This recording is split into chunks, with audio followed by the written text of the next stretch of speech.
Welcome to the presentation on weight management and body composition. What are you made of? What is body composition and BMI? Why should you care about it? And what can you do about it? And we'll finish off by talking about BMR, basal metabolic rate. So everyone knows that body weight is a perfect indicator of health, right? Right? Wrong. Because you could be underweight and unhealthy in the example of somebody who has an eating disorder such as anorexia nervosa. You could also be overweight and unhealthy in the example of someone who's obese and is at a higher risk of all kinds of maladies, which we'll go over after a couple slides. Or you could be overweight and not overfat and therefore not necessarily unhealthy. And just because you're not overfat doesn't mean you're automatically healthy. So it's a little bit complicated here. A better indicator of your health as far as your body composition is concerned is your percent body fat. Not your body weight, your percent body fat. Now that's basically the percentage of your weight that is from fat. So it's your fat weight divided by your total body weight. Your fat divided by your total body weight, which includes things like muscle, bone, and fat. I mean everything that you see when you look at the scale. So that percentage is a bit of a better indicator of your health. And what should it be? Well, it shouldn't be zero. We need some of it. It is necessary for certain things. It's necessary for energy. Fat is stored energy. If you don't have any of it, you might be in trouble in that department. You also need it to produce a bunch of hormones, and you need it to constitute the cell walls of all of your cells, your trillions of cells that constitute who you are. So it's important. For men, that number, not zero, should be somewhere between 10 and 15%. That's the healthy range. That's the sort of ideal healthy range. But what does 10 to 15% fat mean when you just look at the number? It doesn't mean anything. So here's a picture to give you an idea. These are people with a fair amount of lean muscle mass, and then the appropriate sort of percent body fat. So you can see 15% is that middle left picture there. For women, it's a bit different set of hormones, different body types, so consequently different guidelines. So 18 to 25% body fat is the healthy zone for women. And what does that look like? Well, here we go. It's again the sort of basically the picture in the middle on the left. And you don't have to wear a salmon-colored bikini in order to have a healthy percent body fat. But this is just to give you an idea, a little visual to go along with these numbers. Now, measuring body fat, it's difficult.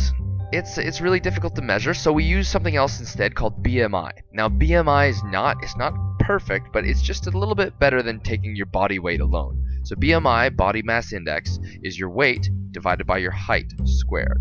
Okay? Now what you do is you follow that formula, you get your number, and then you get your BMI, which is just that value, and that BMI number, that value, can sort of help you to classify you in different categories. So BMI is therefore a perfect indicator of your health, is it not? Right? Wrong! Once again. Why is that? Well, for most people, BMI is a really great indicator and correlates well with their percent body fat. So for most people, a high BMI means too much body fat. A low BMI means maybe not a lot of body fat. So what BMI is, though, it's just a measure of your weight that takes your height into account. So it's not perfect. And here's some examples of how it could be wrong. And one of the reasons why it could be wrong is because muscle weighs more than fat. So you may look at someone and think, well, they don't look overweight. But technically they're overweight in that they weigh more than they technically should for their height, but they're not overfat. So here we see an example of two people who are both 6 feet tall. They both weigh 250 pounds. Therefore, they both have the same BMI of 33.9, which classifies them as, I don't know, obese or overweight, or I don't know which category that falls into. But the point is, they're obviously not in the same physical shape. So this is a clear indicator of how someone who could be, as indicated on the left, very much in shape, but show up as having a BMI that says they're unhealthy. BMI can also be wrong on the other end of the scale. Now, another way that BMI can be wrong or misleading is in someone who is what we would call skinny fat, and that's someone who has a very small amount of lean muscle mass and a lot of body fat, but because they have so little muscle mass, and muscle weighs a lot compared to fat, they still have a sort of healthy weight. So they have a healthy BMI, which misleads them into thinking everything's alright. But in reality, they lack a lot of muscle and they have a really high percent body fat. So underneath that guise of healthiness, there's just too high of a percent body fat. This is especially common in older women who don't do a lot of generally don't do a lot of exercise, particularly avoiding things like resistance training, when in fact they are the population that might be able to benefit from it the most, not just from changing your body composition in positive ways, but also from reducing the risk of osteoporosis, and that is a very much an at-risk group for that. So here's a little chart that you can look at to get a sense of where your BMI is. Now this is not super accurate. If you want a more accurate reading of your BMI, you can go online and find a site that'll calculate it for you.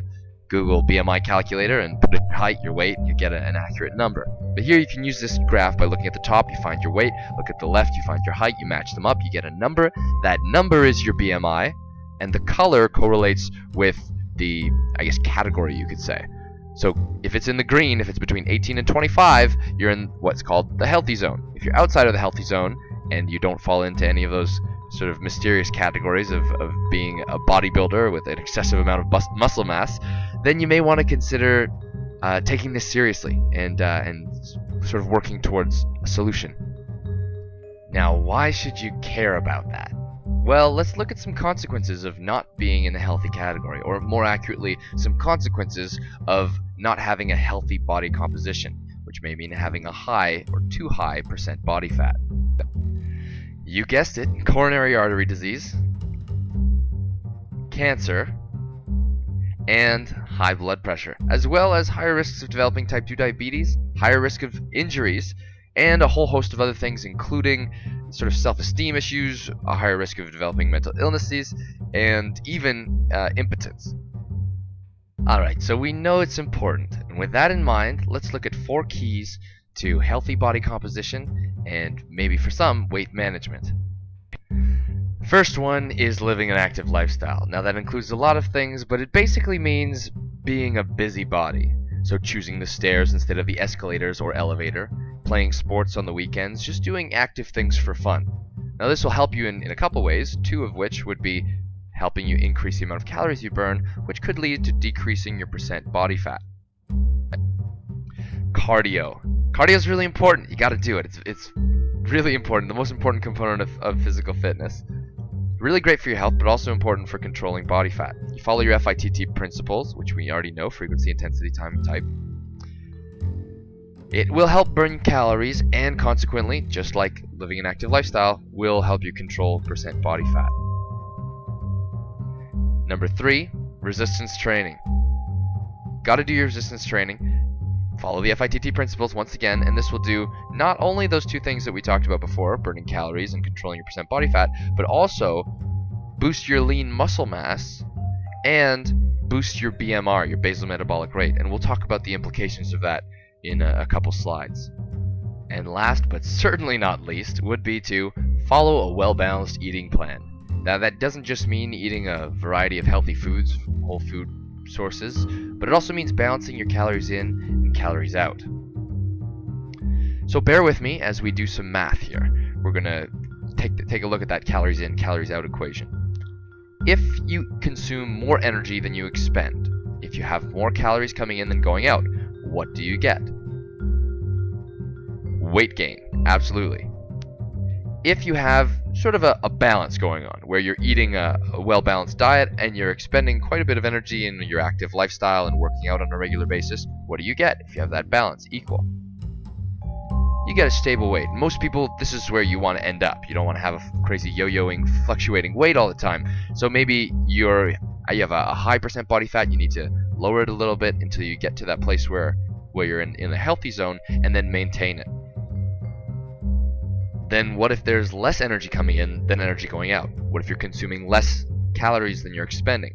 In the example here on the pictures, starving yourself and running marathons, which, by the way, I don't recommend. If that's going on in any manner of way of achieving this, of less energy coming in than going out, you'll get weight loss. Now, keeping that in mind, there's a right and wrong way to do it. So let's take a look. What are some right ways to do it, and what are some wrong ways to do it? Well, the wrong way could be just eating less of the crap that you've already been eating, right? You just sort of scale down and starve yourself, and that's not very good. You're putting your body into danger mode. And because of that, I mean, there are a lot of consequences, including you'll feel lethargic, you'll have a lack of energy, you'll be unable to or have a hard time to focus. Most of the weight you end up losing is going to be water weight, which is just going to come right back when you get off of that starvation diet. And if it is a starvation diet, it's not something that you can do indefinitely. It's not tenable. Now everyone knows that the real way, the right way to achieve weight loss, or more specifically fat loss, is through exercise and proper eating plan or proper diet. Let's look at the numbers that go behind that just to understand it a little bit better. So here are the numbers. Now, 1 calorie, as we see on packaging, is a capital C. 1 calorie with a capital C is actually equal to kilocalories. So don't get confused with the K's. You can ignore the K entirely. Just think of them as calories. So 1 pound of fat, as I mentioned earlier on, fat is a vehicle for energy storage. So 1 pound of fat has 3,500 calories of energy in it, which means that if you have a 500 calorie deficit or excess every day, 7 days a week, that's 500 times 7 is 3,500, so there's our 1 pound of fat. Now, so if you have 500 calories in excess, that's going to be 1 pound of fat that you gain in a week. If you have 500 calorie deficit, that's 1 pound of fat lost in a week. And that's sort of a rate that is it's not slow, but it's not fast either. It's not as fast as you'd get from starving yourself, but it's tenable. You can do it for a long period of time without driving yourself crazy. Now, you don't just want to starve yourself 500 calories. We already talked about starving yourself doesn't work. So let's look at how we can achieve that 500 calorie deficit. And here's one suggestion. One suggested method is 200 calories less of food and 300 calories more of exercise. There's your 500 cal difference. Now let's see, is that reasonable? Let's take a look at them. First, the exercise. This is what 300 calories of exercise can look like. Walking for an hour, doing some high-intensity interval training for 20 minutes, which you could even do in the comfort of your own home, following videos off of YouTube or things like that, or going to a fitness class like a yoga class or a ballet class or a Pilates class or something like that. So these are all examples of a 300-calorie workout. So is that reasonable? Well, I mean, considering you can get it done in 20 minutes in the comfort of your own home. Of course, you have to be working hard during those 20 minutes, but still, only 20 minutes of your day? Yeah, of course it's reasonable. All right. What about the 200 calories less of food every day? Is that reasonable? Here are some examples of what 200 calories of food looks like. So another way to reframe this is, can you skip that one snack of 6 peanut butter crackers, or that one sort of handful of M&M candies that you would have at night while you're studying, or something like that? Can you skip that? That's another way to frame this. Let's look at some other examples of 200 calories. 200 calories. 200 calories. 200 calories. Everyone's all shocked at this one. What? The bagel? Less of a bagel than a donut? Huh? 200 calories. That's like a third of a muffin, I think. So next time you go for a muffin thinking you're having a healthy option for breakfast, think again. 200 calories. 200 calories. Whoa. You can really eat a lot of that before you hit 200 calories. 200 calories. 200 calories. I think that's a glass of whole milk. 200 calories. Peanut butter. 200 calories. Looks like 2 apples or something like around that, depending on the apple size. So you may have noticed that not all the portion sizes look the same. So what does that mean? That we've got 200 calories on the left, 200 calories on the right, and they look very different. Well, it means you don't have to eat less. You don't have to starve yourself, so don't have to eat less, just differently. And this is a great time to plug in that just because something has a lot of calories in it doesn't mean it's unhealthy. And just because something doesn't have a lot of calories in it doesn't mean it's automatically healthy. When we're talking about calories, we're just talking about the amount of energy in the food. Now, energy is necessary. You do need a certain amount of calories, but generally speaking, people tend to eat a little bit too much of energy-rich food instead of nutrient-rich food, like the things that we see on the screen here, fruits and vegetables. So we all remember that muscle weighs more than fat, right?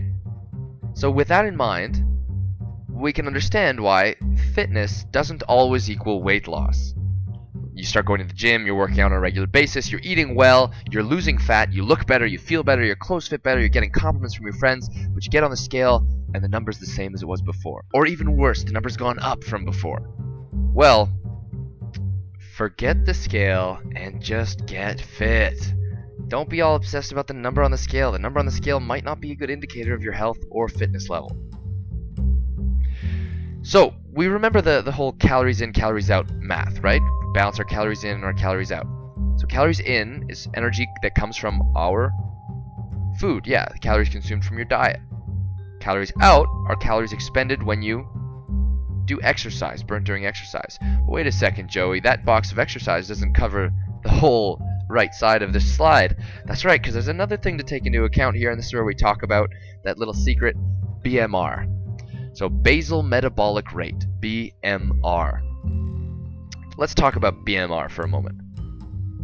What is your BMR? Your BMR is the energy your body uses to just be, to keep alive, to stick around. If you stayed at home and didn't do any exercise all day, you would still need to eat or else you'd die, because your body needs to do all kinds of stuff, like maintaining your body temperature, maintaining your heart and lung contractions, the functioning of your kidneys, the production of new red blood cells, and even recovering your muscles and helping them recover from exercise, so building them back up.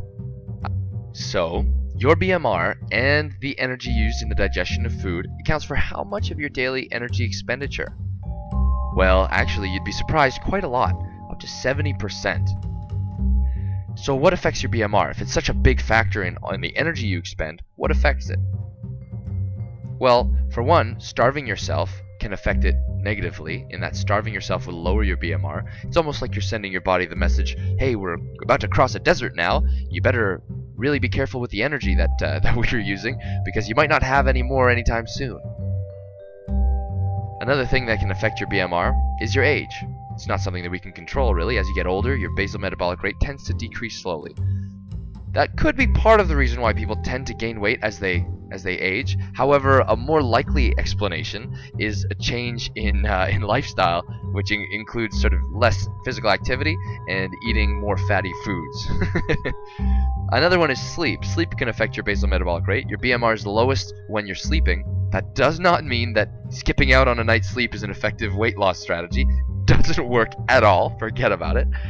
And another thing that affects your BMR is your sex, so male or female, and that has to do with a couple things, which could include your hormones and sort of just your metabolism, how fast it's going according to your sex, but it could also have to do with your percent body fat, because that's another factor that affects BMR is your percent body fat, and we know that women tend to have more body fat than men, consequently tend to have a lower BMR than men.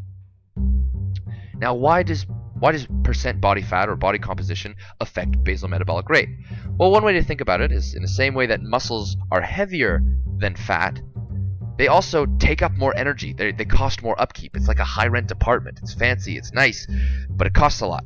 So just having muscle, not using it, not even using it, just having it, costs your body more energy just to maintain it, just to keep it there. Whereas fat doesn't cost a lot of energy to keep, and it also acts as an insulator, which makes it easier for you to maintain your body temperature in certain circumstances, and therefore can encourage you to have a lower BMR, to spend less energy on a day-to-day basis.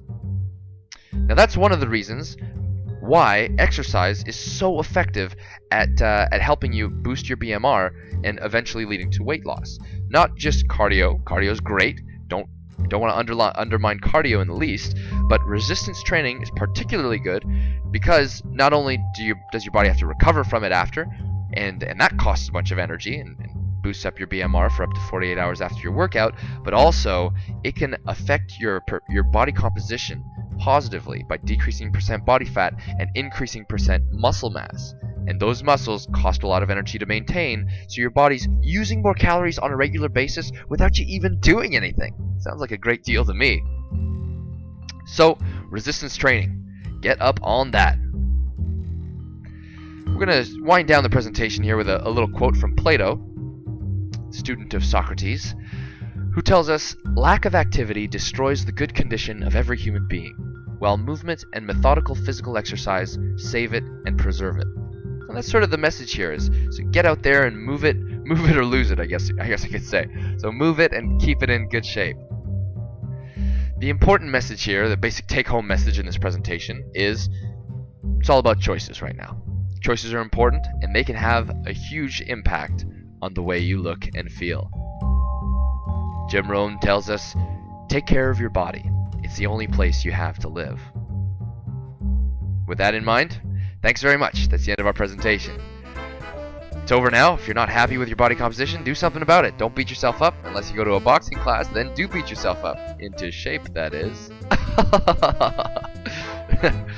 No, really, get out there. Get some workout on. Thanks a lot, everyone. Stay healthy.